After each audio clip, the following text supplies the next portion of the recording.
আসসালামু আলাইকুম শিক্ষার্থী বন্ধুরা, সবাইকে স্বাগত জানাচ্ছি হিসাব বিজ্ঞানের টাইপ ভিত্তিক বহু নির্বাচনী ক্লাসে। আমরা আজকের এই ক্লাসে আলোচনা করব আমাদের হিসাব বিজ্ঞান বইয়ের যে 12তম অধ্যায় রয়েছে, আমাদের পারিবারিক তহবিল ও আত্মকর্মসংস্থানমূলক ব্যবসায়ের যে হিসাব নামের একটা অধ্যায় রয়েছে, যেটাকে আমরা সংক্ষেপে আসলে পারিবারিক তহবিলের অধ্যায় বলি। আমরা ওই অধ্যায়ের টাইপ 2 এর 18 থেকে 34 নম্বর সিরিয়ালের যেই প্রশ্নগুলো রয়েছে, সেই প্রশ্নগুলো আজকের এই ক্লাসে আলোচনা করার চেষ্টা করব ইনশাআল্লাহ। আমরা যদি একটু খেয়াল করে দেখি, আমাদের 18 নম্বর প্রশ্নে কি বলা আছে। আমাদের প্রশ্ন নাম্বার 18তে বলেছে পারিবারিক বাজেট তৈরি হয়। আমরা যে আমাদের পরিবারের হিসাবের যেই বাজেটগুলো তৈরি করি, ওই বাজেটগুলো তৈরি হয় কিভাবে? ওই বাজেটগুলো তৈরি হয় সম্ভাব্য আয়ের ভিত্তিতে। অর্থাৎ আমার পরিবারে প্রতি সপ্তাহে, প্রতি মাসে অথবা প্রতি বছরে কত টাকা আয় হবে, ওই আয়ের উপর নির্ভর করে আমরা আসলে আমাদের পরিবারের ব্যয়ের খাতগুলো নির্ধারণ করি, বা আমার পরিবারের যে আর্থিক বাজেট রয়েছে সেই বাজেটটা আমরা প্রণয়ন করে থাকি। ওকে, এরপরে দেখো 19 নম্বর প্রশ্নে কি বলেছে। বলেছে পরিবারের শিক্ষা খাতে খরচ হয়, খরচের হার কত। অর্থাৎ আমার পরিবারে আমি শিক্ষা খাতে কত টাকা খরচ করি, বা কত শতাংশ, কত হারে টাকা আমরা খরচ করি।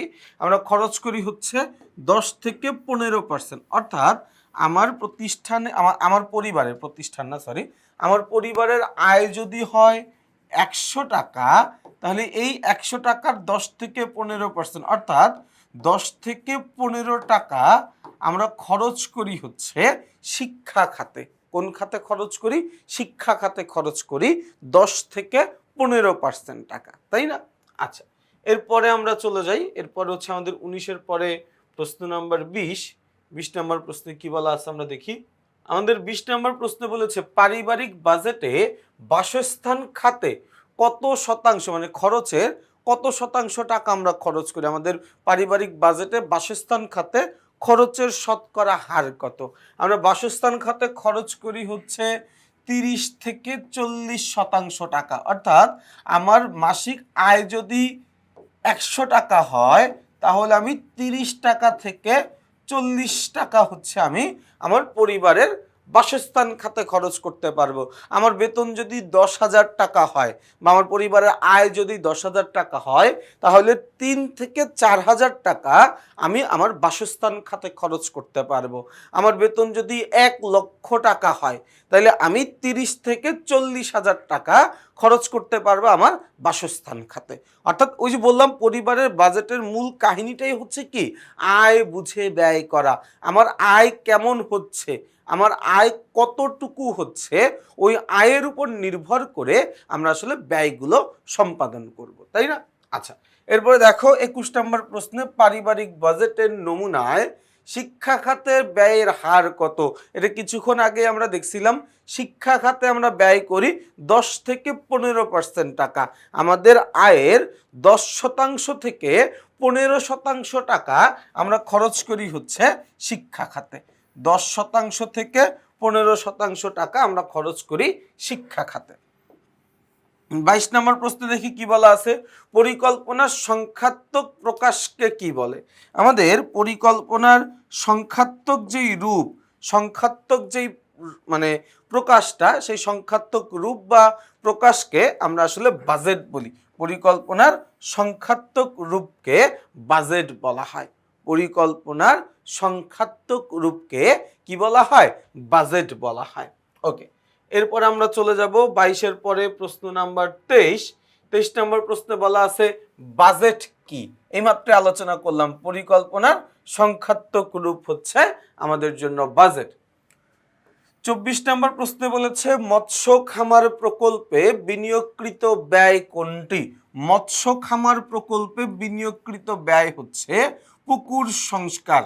তার কারণ কি দেখো, মানে বিনিয়োগ মানে হচ্ছে আমার দীর্ঘমেয়াদী এমন কোনো একটা জায়গায় অর্থ খরচ করা, যে জায়গা থেকে আমি ভবিষ্যতে অনেক লম্বা সময় পর্যন্ত সুবিধা পাবো। দেখো, সার প্রয়োগ, মাছের খাদ্য, চুন খরচ, এগুলো সবই একটা সাময়িক খরচ। পুকুর সংস্কার করা এটা আমার জন্য একটা দীর্ঘমেয়াদী খরচ, অর্থাৎ এই ব্যয়টা করার ফলে আমি একটা লম্বা সময় পর্যন্ত এখান থেকে একটা সুবিধা পাবো, এখান থেকে একটা বেনিফিট আমি পাবো, তাই না? তাহলে উত্তরটা কি হবে? উত্তরটা হচ্ছে ঘ। দেখি 25 নম্বর প্রশ্নে কি বলা আছে। 25 নম্বর প্রশ্নে বলেছে পারিবারিক বাজেটের মূল লক্ষ্য কি? ভাইয়া পারিবারিক বাজেটের মূল লক্ষ্য হচ্ছে ভবিষ্যতের জন্য কিছু সঞ্চয় করা। আমার ভবিষ্যৎ, ওই ভবিষ্যতের জন্য আমি কিছু একটা সঞ্চয় যেন করতে পারি, এই জন্য আমি কি করি? পারিবারিক বাজেটটা করি, পারিবারিক বাজেটটা করি, তাই না? আচ্ছা, 26 নম্বর প্রশ্নে পরিবারের একটি সার্থক বাজেট প্রণয়নের সময় কয়টি বিষয় বিবেচনা করতে হয়? পরিবারের একটা সার্থক বাজেট প্রণয়নের জন্য আমাকে 5টি বিষয় খেয়াল রাখতে হয়, অর্থাৎ 5টি ধাপে আমরা আসলে আমাদের পারিবারিক বাজেটটা প্রণয়ন করে থাকি বা তৈরি করে থাকি।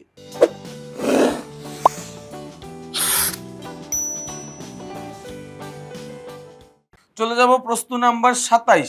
27 নম্বর প্রশ্নে কি বলেছে ভাইয়া?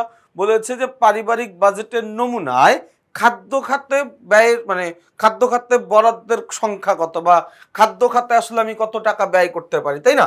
পারিবারিক বাজেটের নমুনায় খাদ্য খাতে বরাদ্দ শতকরা কত? খাদ্য খাতে আমরা 20 থেকে 25% টাকা খরচ করে ফেলতে পারি, অর্থাৎ আমার ইনকাম যদি হয় 1000 টাকা, তাহলে আমি 200 টাকা থেকে 250 টাকা খরচ করতে পারবো খাবার দাবারের জন্য, খাদ্য খাতে খরচ করতে পারবো, তাই না?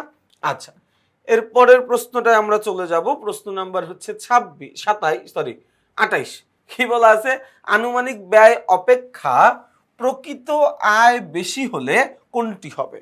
আমি মানে দেখো, আমরা যে পারিবারিক বাজেটটা করতেছি, বাজেট পুরোটা একটা অনুমান নির্ভর জিনিস। হ্যাঁ, আমি ভবিষ্যতে মানে আমার আনুমানিক ব্যয়ের চাইতে যদি বাস্তবিক অর্থে দেখা যায় আমার আয়ের পরিমাণটা বেশি হইছে, কি হইছে?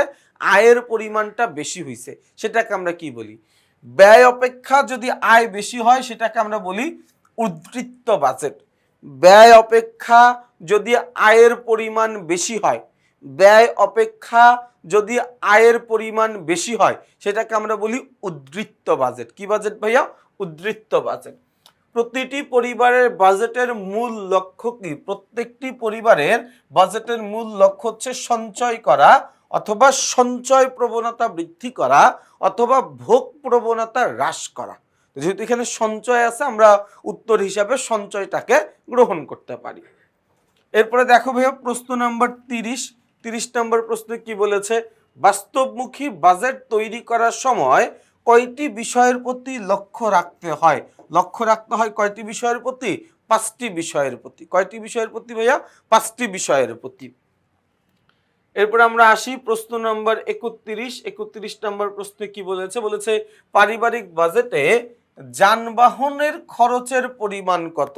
আমরা পারিবারিক বাজেটে আমাদের যে যাতায়াত খরচ বা যানবাহন খরচ যেটা বলি, এই যানবাহন খরচ বাবদ আমরা আসলে 15 থেকে 20% টাকা খরচ করে থাকি। প্রশ্ন নাম্বার 32 বলছে পারিবারিক বাজেট প্রস্তুতের পদক্ষেপ। পারিবারিক বাজেট প্রস্তুতের পদক্ষেপ 5টি, কিছুক্ষণ আগে এটা আমরা আলোচনা করলাম। এরপর আবার বলা আছে পারিবারিক আয়ের 15 থেকে 20% কোন খাতে খরচ করা যেতে পারে? সেটা হচ্ছে কি? যাতায়াত বা যানবাহন খাতে। মনে রাখবা, আমার আয় যদি হয় 100 টাকা, তাহলে আমি 15 থেকে 20 টাকা খরচ করতে পারবো। 15 থেকে 20 টাকা আমি খরচ করতে পারবো আমার পরিবারের যানবাহন খরচ হিসাবে, অর্থাৎ যাতায়াত খরচ হিসাবে আমি খরচ করতে পারবো কত? 15 থেকে 20 টাকার মতো, তাই না? আচ্ছা, 33 নম্বর প্রশ্ন আমরা পারলাম। এরপরে চলে যাব হচ্ছে প্রশ্ন নাম্বার 34। আচ্ছা, 34 এই টাইপের শেষ প্রশ্ন, তাই না? আচ্ছা, কি বলা আছে ভাইয়া? বলা আছে পারিবারিক আয়ের 10 থেকে 15% কোন খাতে খরচ করা যেতে পারে? আমার পরিবারের আয়ের 10 থেকে 15% টাকা আমরা আসলে শিক্ষা খাতে খরচ করি। কোন খাতে? শিক্ষা খাতে। তার মানে দেখো, পারিবারিক বাজেট এটা কিন্তু আমাদের জন্য একটা আইডিয়াল মডেল। এখানে আসলে আমার আয়ের কত শতাংশ আমি কোন কোন খাতে খরচ করলে এটা আমার জন্য নিরাপদ, এটা আমার ভবিষ্যতের জন্য নিরাপদ, ওরকম একটা পার্সেন্টেজ বলে দিছে। যেমন শিক্ষা খাতে কত, 10 থেকে 15% টাকা, তাই না? আচ্ছা 10 থেকে 15% মানে যদি 100 টাকা আমার আয় হয়, 10 থেকে 15 টাকা আমি খরচ করতে পারি। আর লোয়েস্ট হচ্ছে 10 টাকা, হাইয়েস্ট হচ্ছে 15 টাকা। তুমি এর মধ্যে তোমাকে কি করতে হবে, তোমার পরিবারের শিক্ষা খাতের ব্যয়টা শেষ করে ফেলতে হবে, তাই না? তো এরকম করে কিন্তু আমরা টাইপ 2 এর সবগুলো প্রশ্ন শেষ করলাম। ইনশাল্লাহ আমরা আগামী ক্লাসে টাইপ 3 নিয়ে আলোচনা করব। সেই পর্যন্ত সবাই ভালো থাকবা, সুস্থ থাকবা, আমার জন্য বেশি করে দোয়া করবা। আসসালামু আলাইকুম।